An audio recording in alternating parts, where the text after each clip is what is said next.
Seklis. Klausome. Alio, gerą dieną. Labą dieną. Aš su Eglė kalbu. Taip, taip. Norėčiau pas jumis pasiklausti apie administracijos dokumentų rengimo, kaip čia vadinasi, savivaldybės dokumentų rengimo tvarkymo aprašą, naują redakciją. Man reikia iš jūsų patvirtinimo arba paneigimo, kad jisai yra galiojantis arba negaliojantis. Gal jūs turite numerį, aš pažiūrėsiu. Taip, turiu. A brūkšnelis 4245.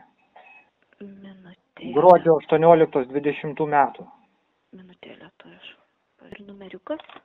A brūkšnelis 4245. Ne, jis jau šitas negalioja, yra naujas.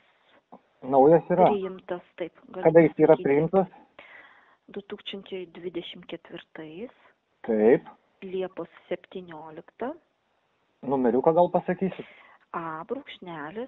A brūkšnelis 888. 888. Dabar norėčiau paklausti šitos naujos redakcijos 76 punktą. Jisai likęs tas pakeis. Skamba, kuris sakėt 70? 76. Taip, čia buvo, dabar skamba, kad klientų aptarnavimo skyrius registruoja ne vėliau kaip kitą darbo dieną ir paskui daro pirmas, antras papunktis. Tai pasikeitė. O jūs galėtumėt pasižiūrėti tą 20 metų gruodžio 18 dienos 76 straipsnį, tą punktą? Taip, tais metais buvo būtent 76 tas popierinių, 6 punktas, taip.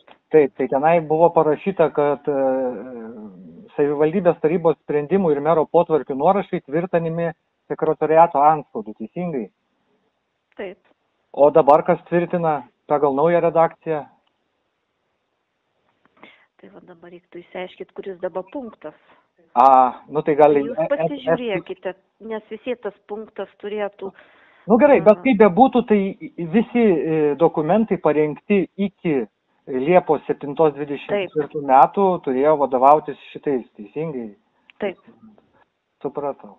Tai gerai tada ką, dėkui už informaciją labai ir gražios. Prašau.